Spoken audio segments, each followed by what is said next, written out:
This episode is going to cover so much about the legal side of podcasting. I cannot wait for you to listen. So last week, my guest, Alicia Kumar, talked about how she just got her trademark for her podcast.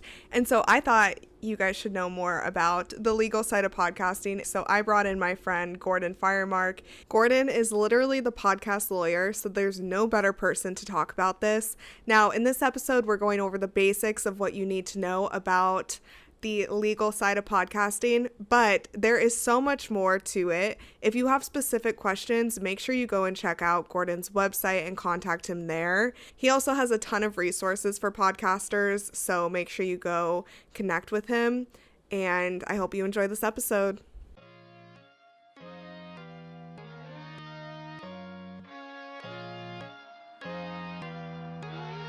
Welcome to the Podcast Cafe, where we're serving up everything you need to know about podcasting, from tips, stories, and strategies for podcasters from podcasters.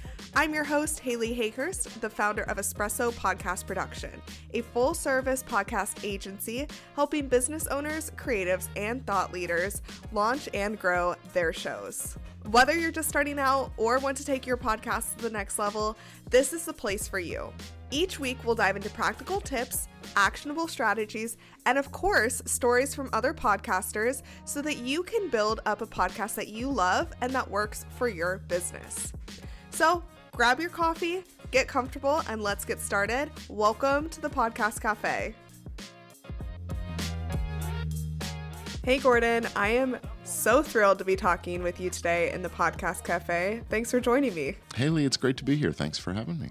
Of course. It's been a while since we have talked last. You were actually one of my first podcast guests on my other podcast, Employee to Boss. And, you know, we talked about the legal side of podcasting and all of that on there. So I'm excited to have you back as one of my first guests on this new podcast. Well, it's exciting, and I love the sound of my own voice, so let's have some fun. Well, since we are in the Podcast Cafe, I have a very important question for you. What is your go-to coffee order? I don't have a go-to coffee order. Right now I'm drinking English breakfast tea, but that's because I have a little scratchy throat. Usually I'm a Diet Coke guy. Diet Coke works for this. Yeah. Awesome. So my first question for you is, you have all these various podcasts, and I want to talk about, you know, all the podcasts that you've started and continue to have over the past 16 years. Like, I don't know anyone else with a podcast that's been around for 16 years. So I'd love for you to describe maybe your podcast or your podcast journey in 3 words. Wow, in 3 words, the journey. Well, let me tell you about the 2 podcasts that I currently have active. Yeah, I've had definitely. others over the years, but Entertainment Law Update is 3 words, and I think it speaks for itself. It really tells you exactly what you get when you listen in. It's aimed at other lawyers in the entertainment field and you know, folks who have a geeky interest in what's going on in the courts and the legislation and things like that impacts the entertainment media industries. I've been an entertainment lawyer for about 32 years now, and I started that podcast. That was the early on show that I started in 2009 as a marketing tool for the podcast, for the practice, I should say, and it's worked out real well. We'll talk more about that. The other show is called Legit Podcast Pro, and it is about keeping podcasters on the legal side of things. More than 3 words, but just tips and strategies for the creative podcasters, YouTubers, that those kinds of folks who often are running blindly into trouble if they're not careful. Yeah, that's so easy. I mean, trademarks and just what you can say and what you should say. And so that's really where you can help them out with the legal side of everything. Yeah, and I'm not saying that they shouldn't, you know, that they should avoid controversy, just that they should avoid legal controversies and stay out of, you know, using other people's music or infringing on brands and names and things like that. And so really my goal is to help creators keep on creating and not have to be distracted by these big headache kinds of problems that can come up. Absolutely. So why don't you tell us more about your background and really how you got into podcasting 16 years ago? Okay, well, I came up, actually, my early background is relevant in a little bit of a way. I got excited and interested in theater when I was very young. At a 5-year-old kindergarten class, went to see a dress rehearsal of the local high school's stage production of Oliver, and I was mesmerized and hooked, and that worked me through into, grade school, middle school. In middle school, I took on and became the sound guy at the school, the nerdy AV club kid. And by high school, I was working on all the school plays, but also professionally in local theaters, mainly as a sound technician. And started college thinking I was going to be in theater, and that moved me into film and television and that arena.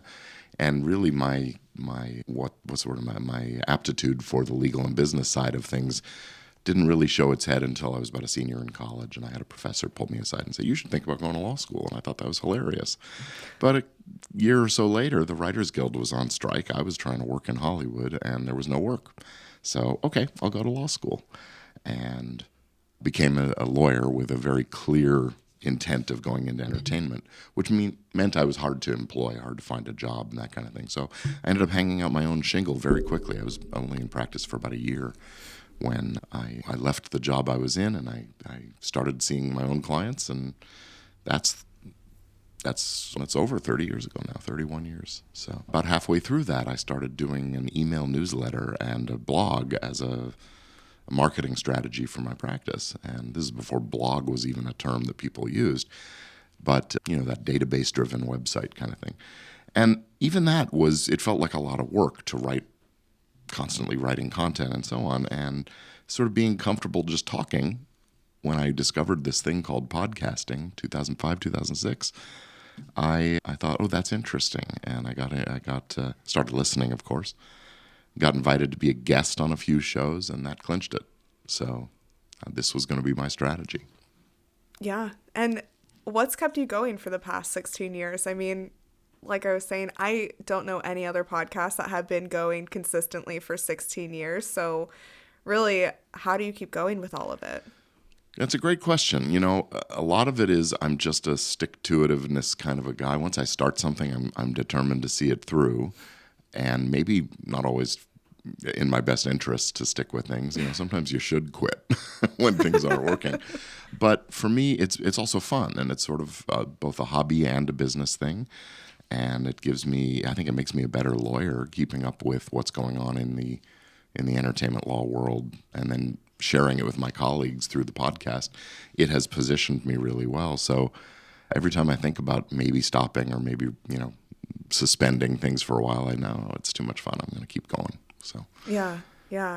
Over the past 16 years since you started, really, what shifts have you seen in the podcast world? I know that's such a big question. I got started like 7-8 years ago in this industry, and I've seen so much change, and you've been double the time that I have. So back in 2009, when we launched Entertainment Law Update, we were just at the point where my first few episodes, I actually hand-coded that RSS feed. I had to learn XML code in order to put it on the website, so it could be distributed. And then WordPress came along, and that was a really easy way. Actually, it had been around for a while, but it was a really easy way to generate that RSS feed from the enclosures and the stuff that we all do pretty simply now. So that's the big change. The technological playing field is so much more level than it's ever been. That's great. Sound quality's up. Everybody's got bandwidth now. Back then, you had to download the episodes onto your iPod, your iPod, excuse me. Mm-hmm. And, you'd carry it around from place to place and listen on your earphones or maybe plug it into your car. We didn't have all the bandwidth and the internet connectivity that we have now that makes it, streamable and access anywhere kind of thing. So that's a big, big change. You used to have to tell people, I have a podcast, here's what you have to do. And you'd go through a 7-step procedure to get access and listen to the show. And now it's go to this app on your phone and type this in. So it's super easy. And that's great. It's been good for the medium. Wow. I cannot even imagine trying to do some coding to get a podcast up and running. I never even thought about that. I guess when I jumped in, there was already, various streaming platforms, and it was easy. I mean, it's easier now than ever. Oh, yeah. But there's also more resources now than ever to make it easy. So really, when you were starting, it probably was a lot of like, okay, who do I know that has a podcast and how can I ask them questions? Yeah, I actually followed a guy who had started up, a guy named Cliff Ravenscraft started a podcast himself. He had at one time he had 40 shows or something like that, but he did something called the Podcast Answer Man, and each week he would talk about the technical side, and here's what you do, and here's how you get this set up, and recommendations of microphones. And fortunately, I had that sound background also, so I knew how to record, but getting it published was the challenge. And but this is before YouTube was a great resource for those kinds of things. Nowadays, that's where you go when you're looking for an instruction manual, right? Yeah, no, exactly. No, that's so good. So what, when we think about the legal side of podcasting, it is kind of one of those, it seems like the wild, wild west to a lot of people of like, oh, there's rules around this, or what can I do? What do I need to do? Trademarks. So I really want people to go and listen to your show to learn more about the in-depths of the legal side of podcasting, but it would be amiss if we didn't chat a little bit about it on this show. Right. Okay, so the legal side for me, that my show that covers that is the one called Legit Podcast Pro, just to be really clear about that. I mean, it's right. People don't think that there's much to it. And to a certain extent, I'll say it's really simple till it gets really complicated. So you don't want to ever go where it gets complicated. And the way you do that is following a few simple rules. Don't use other people's stuff without their permission, whether that's music or the title of the show or a graphic image or those kinds of things. There's copyright and trademark law issues. If you're going to be talking about real people, make sure you either get it right and it's entirely truthful, or you don't say anything that is disparaging or harmful to reputations, those kinds of things. Privacy is another concern. Please don't hide microphones and interview people without them knowing they're being interviewed. It happens. You'd be amazed. Wow. And, the getting consent from your guests to come on the show is always an important thing, so they don't have any, hard feelings later if they want you to take it down, if they don't like them. You have those conversations in advance rather than at the end, and those kinds of things. Yeah, but there's lots to it. The trademark stuff tends to be the sticky stuff these days. Yeah. People choosing to, as there get to be millions of podcasts. When I started, there were a few hundred podcasts in the world. And now we've got millions, and people are stepping on each other by choosing titles that are similar enough to be confusing. And that's the big no-no in that arena. So yeah, definitely. Trademarks and all of that. And I have some people come to me and they're like, oh, I want to start a podcast under this name. And I encourage them to go look it up because there's so many other podcasts with that name. But normally whenever I get a legal question, I'm like, please go talk to Gordon. I don't know. Well, I appreciate that. Yes. No, I've sent lots of people over to you because that's the truth. I don't know. I'm not I'm not a legal expert in any stretch of the imagination. The other thing that is a common friction point, I guess, among podcasters is the relationship when people are working together as a team to make a show, whether they're co-hosts, co-producers, whatever. Relationships don't always last. And it's really important that, again, early in the relationship, you have the conversations about those kind of scary, nasty, what if this happens, what if that happens. I call it a podcast prenup. And it's really the idea of, getting on paper a plan for if and when the relationship doesn't continue, who gets to keep the house and kids, and that audience is the kids, really. Yeah. You don't want to just bail on an audience and leave them wondering what happened to so-and-so. So having a plan for how you're going to deal with those kinds of things, an exit strategy, a buyout strategy, something that can be really important also. Yeah. Yeah. When I first started my first podcast, I was back in college and I was doing it with a friend. We were co-hosts, and there was a point when I moved up to Seattle. I'm from Las Vegas originally, and this was before virtual recording was as easy as it is today. And honestly, I loved working with her, but the topic I was just losing interest in. And so I was like, I really don't want to do this anymore. Do you want to do it by yourself? And she's like, yeah, I would love to. And she still does the podcast to this day. But that was an easy split between us because I was like, you're way more passionate about this. Keep going. But I do hear stories all the time of just the show dissolving because Yeah. there is no resolution Right. to it at all. Yeah, I mean, when one of you is losing interest, it's sort of easy to just say, I'm going to just step away. It's yours. Yeah. Go do it. The problem is when you both love it, but you don't love each other. Yeah. So I'm out and you're out too. I'm going to take it and do it. And then you're fighting over who owns the name, who owns the RSS feeds, those kinds of things. So better to try to handle that first up front. Yeah, like one of the most public, I would say, podcast divorces of these times is Call Her Daddy. And I'm sure you've heard all about that split between, Alex and Sophia. But when that was happening, people were bought in. Right. And people were like, well, what's going to happen? How is this going to work? The real podcasters of South whatever. The story, they became the story for a while, which, may be okay with you, but maybe it's not. So Yeah.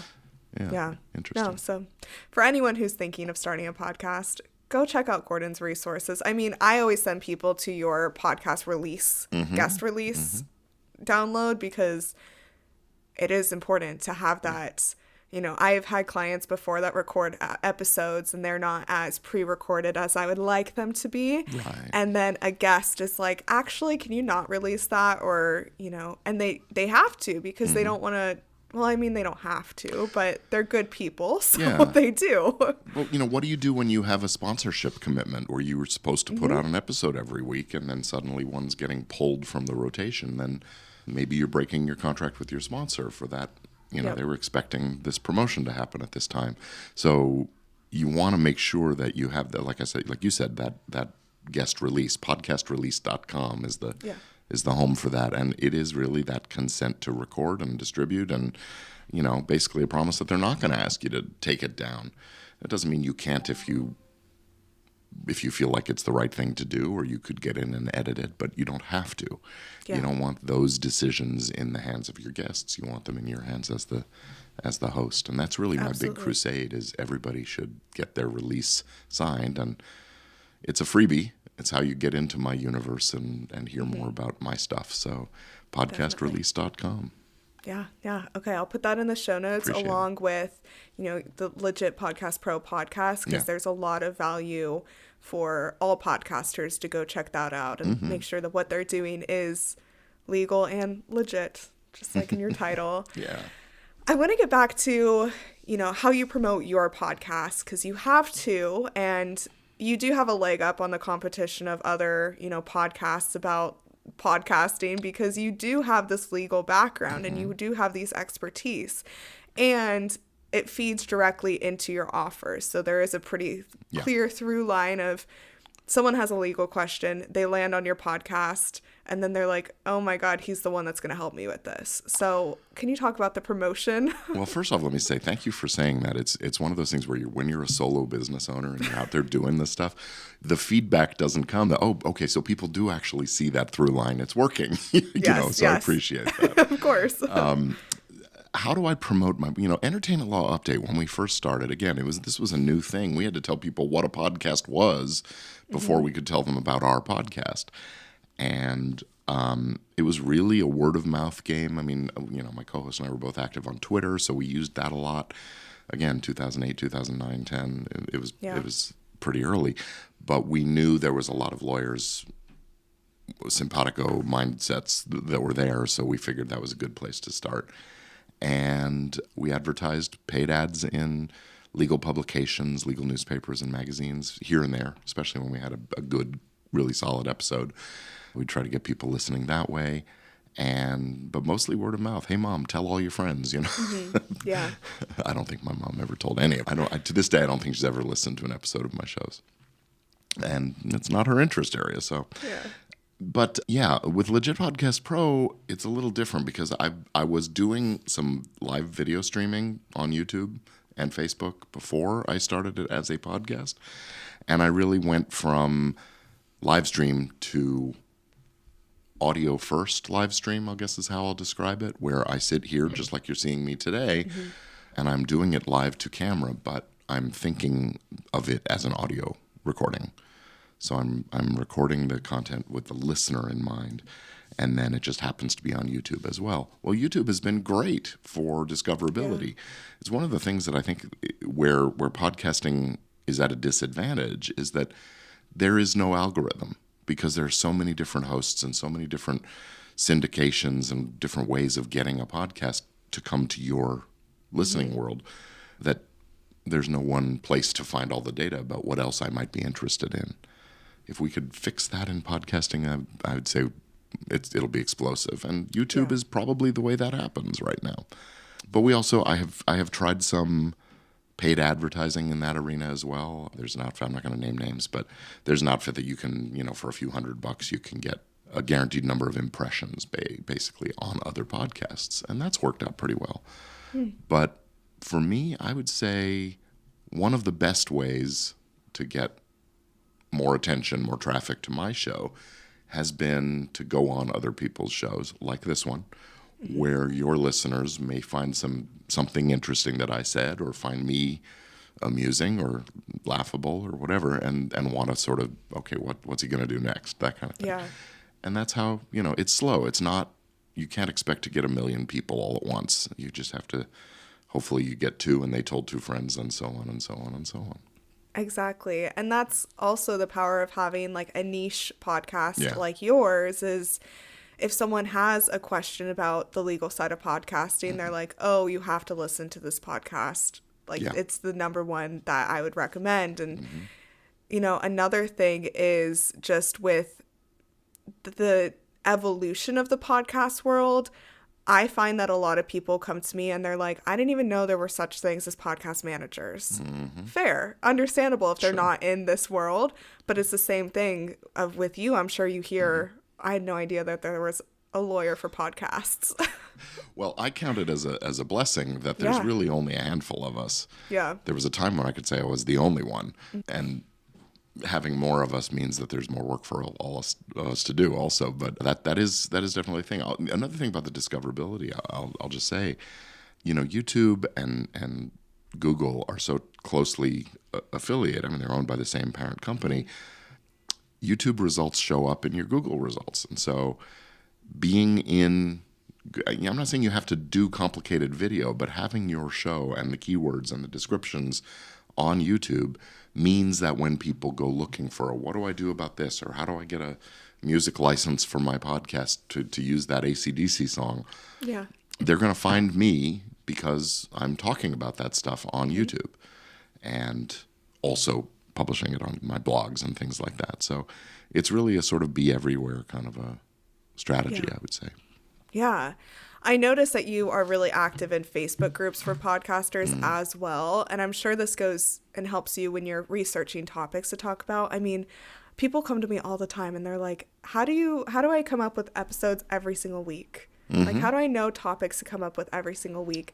And you, having talked about topics for 16 years, you have to get creative with where you're finding this content. So what research aspect goes into your shows? Well, first off, let me say on the choosing a topic or finding something to talk about, everything old is new again, and the cycle of that is faster and faster. So, even though you talked about something 6 months ago, you can revisit those topics even more often. I mean, I'll tell you, my production schedule for Legit Podcast Pro is I have sort of a group of 6 or 7 sort of parent-level topics that I rotate through. So this week I'm talking about trademarks. Next week I'm talking about those podcast prenups and so on. But I come at it with a different angle on that issue every week. Yeah. So that way there's enough content to sort of keep the hungry engine fed. As far as the research, for me, starting with subject matter knowledge just, burned into my brain is really the essence of it. And again, a lot of what I do is sort of responding to the questions or the things I see as being common discussion points in the social media. That's why I choose to be there as visibly as I am, is because there's so many folks asking questions and raising issues, and it stimulates the thinking. So subject matter knowledge, being an entertainment lawyer, understanding that area. For me, creating that show, Entertainment Law Update, was about, just a keen interest in the subject matter. So I was watching and keeping up with what's going on anyway, and I wanted to talk about this stuff with someone else who was sort of on the same level, not just teaching principles. So it's me and a co-host, and we bat stuff around as case law decisions come out. With Legit Podcast Pro, as I said, it's more of that pick a topic and figure out an angle Yeah. And when there is a research question, we lawyers are good at research, so that's part of it too. And then AI comes into play also. Yeah, I know the role of AI in podcasting has been exploding in so many different ways. And something I always see you talk about on Facebook too is, the importance of having a transcript for your podcast. And I think that's something that a lot of people don't think about. Can you share a little bit about that for podcasters? Well, I mean, for one thing, so much of our online world is still text-based. So having that transcript with the words that you actually spoke about on the podcast, where it's searchable on the web, is a big plus, or boiled down into show notes or something. But also, we have, there's a community of people, there's people in our community, I should say, who have hearing impairment or visual impairment or whatever. And so, we have a legal and moral, I would say ethical obligation to be accessible to them as much as possible. Now, as small individual podcasters, we don't really have to comply with the Americans with Disabilities Act. There's an exception for smaller businesses and things, but it's still the right thing to do. And it's become, I won't say trivially easy, but it's very easy to create a transcript. There's lots of tools out there. And then to publish that along with your episode. Some of the hosting services now, you can sort of embed them together and it all comes out as one. And that way folks can get captions, or they can follow along and read the transcript and those kinds of things. And I think that's, if you're not doing that, you're leaving out what may not be a giant audience, but it's a significant chunk of people that's worth reaching. Yeah. And I know with like Descript or Otter AI, they create easy transcripts. I've really loved everything we've talked about so far. And before we get into my rapid fire section, I'm curious if you have any more tips to share with podcasters from all your expertise. I mean, doing things right is certainly very important, but it's okay to make mistakes. Doing things because it feels like it's going in the right direction, try things out, experiment. Look, if there's a legal question about it, I don't want you to get into legal trouble, but, be willing to take some risks, be willing to do some experimentation. Not everything is going to pan out the way you want it to, but every no is a lesson. You know what they say? So I'd say just get out and do it, and don't expect perfection from yourself, because it ain't never going to happen.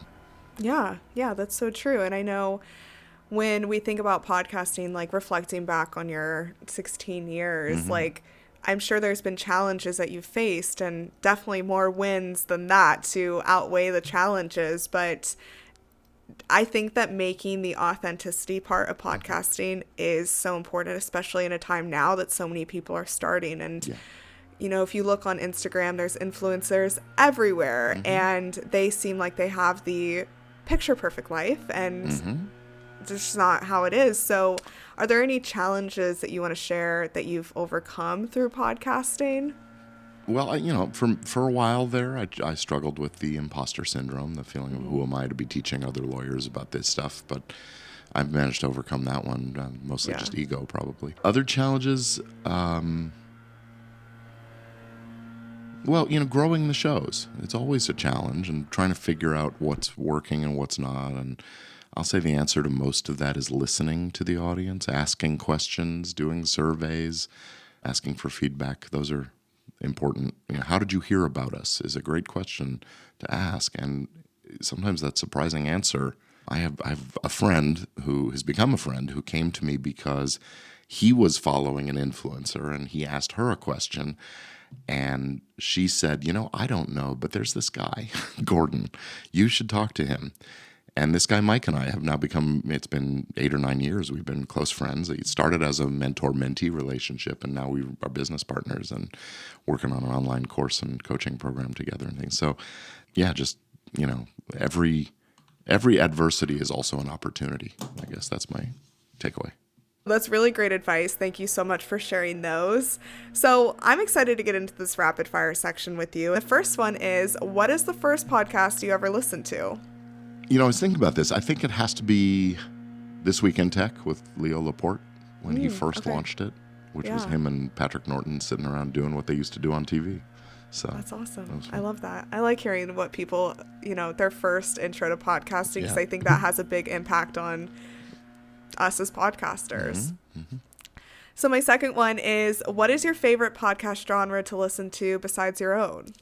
I am hooked on business development, but it's sort of personal growth and development. Most of the business folks I'm listening to are very much about the holistic, heal yourself, get your mindset right, and the business will follow kind of an approach. So self-improvement is part of that too. I follow Colin Boyd, who has a show about public speaking and how to, sell from stage is really his the business that he's promoting. And I never fail to enjoy his episodes. Yeah, I love those self-improvement podcasts too. I think that's, as business owners, entrepreneurs, that's what really is going to get us to the next level for sure. Do you have a dream podcast guest? I was thinking about this earlier. I mean, I miss my dad. He's been gone since before I started podcasting. So I would love to have a chance to talk with him on mic and get his impressions of things. He was a physician, so the legal side isn't the thing. I would always love to talk to my dad more than I got to. But if I had to choose a guest, historical figures, I think any one of the, the framers of the American experiment, the Constitution, Thomas Jefferson, John Adams, maybe even King George, to hear what the other side of that story was like for them, and Abraham Lincoln, I think, would be a top pick. Very cool. I love that. Imagine what they would think about podcasting today. Man, I've actually sort of kidded around about, can you imagine what Benjamin Franklin would think today of a podcast when, he was flying that kite with a key on the string? Yeah. You remember Bill and Ted's Excellent Adventure? Do you remember that movie? Yeah. And Beethoven playing all the synthesizers in the mall. I just think, what these great minds could have done with the technology we have now, it's amazing to think about what could have been. It really is. It really is. Oh, those are great answers. Okay, what is one podcast you'd recommend everyone listen to? Well, Legit Podcast Pro, of course. Of course. One podcast I'd recommend everyone listen. I can't remember the name of it. Marie Forleo is a sort of business coach kind of a person, and she does some great stuff. So anything Marie is on, I think, is great. My next question is, what is your favorite podcast listening platform? I listen in my car. I use the Overcast app, which hasn't been updated as much as some of the others. And there's a few things that are, I'm always sort of taking a look at others, but I just come back to Overcast and through CarPlay in my car. And that's where I do most of my listening. I love that. I mean, I think that's a great answer too, because everyone's like Spotify or Apple, but there are listeners on different platforms. And so when you're setting up your podcast, I feel like a lot of people do just set those two up, but it never always set up all of them. It's the other side of what I was saying about discoverability and how we don't have that in the podcasting space. And part of the reason I don't use Spotify or iHeart or one of those other apps is I don't want to give them all that data so they can feed me more and more ads. Yeah. And so, it's two sides of the same coin. Definitely. Do you have any podcast listening pet peeves? Yeah, the long-winded introduction and the chit-chat and the not getting to the point until you're 10 minutes into the show. That's I just won't listen if it's doing that. Yeah. Tell me what you're going to tell me, then maybe run an ad if you have to, if that's your business model, and then get into it and tell me. Yeah. And then wrap it up and get out and don't waste my time. No, it's so true. Whenever I'm helping someone start a podcast and they kind of go down that route, I'm like, imagine someone's listening for the first time and it's just you talking about your weekend. And then I had a tuna fish sandwich. Right. And then we went down to the beach and I got sand in my butt crack. Who cares? Right. Get into it. And then obviously put yourself in it while you're talking about the topic. Yeah. But it doesn't need this long intro. So. And my co-host Tamara and I on Entertainment Law Update, we're both lawyers and we feel like our listeners are our friends and they do sometimes make a note of the things we chat about. But our chit-chat, I would say we do it in under a minute at the top of the show. And just, hey, how's it going with you? What's new? And sometimes it's just, it's a beautiful day here in L.A. things are great, the kids are in school, and I'm glad to be, whatever. And then we move on. It's okay to definitely. be a little human, Yeah. but that's not why the listeners are there. If they Right. want to know more about that, they can reach out and call me. Definitely. Awesome. I love that. What's the best advice you've ever received about podcasting? Best advice I ever received was just do it. Just start. Mm-hmm. And I'll expand on that a little bit. It was just start dirty, ugly, Yeah. Unpolished, because it's going to get better. And when you've only got 10 listeners or 3 listeners, and it's mom and your uncle and your sister and your cousin, they'll be forgiving of an audio glitch or, a rough start or whatever it is. So learn from doing rather than learn from reading and studying, and then you still haven't ever done it. And it'll get better as time goes by. You don't have to worry about what's under the bridge. Nobody started out jumping right from grade school to Broadway. They went through school and studied and learned to act and learned to perform or whatever. So. Exactly. No, I love that. That's really great advice. My last question for you is, what is the most surprising thing you've learned about yourself through podcasting? That I like the spotlight more than I ever thought I did. Ooh, I like that. I have always been a behind-the-scenes guy. I mean, look, it's what I, in school doing theater stuff, I was always the sound man behind the, sitting in the back of the room. And I was happy to sort of take the applause as partly for me, even though they were really cheering on the actors. As an entertainment lawyer, most people aren't thinking about who was the lawyer on that great movie I just saw, right? But having the platform of the podcast and being able to say my piece and be a little famous in my audience with my audience, it's a nice feeling. It's warm and mostly fuzzy at the times, and so I guess my ego is getting its fix. God knows my wife and kids don't feed it, so it's better. It's so funny. Oh my gosh. Well, Gordon, I've absolutely loved everything you've chatted about in this episode. I'm curious, what is next for you and your podcast?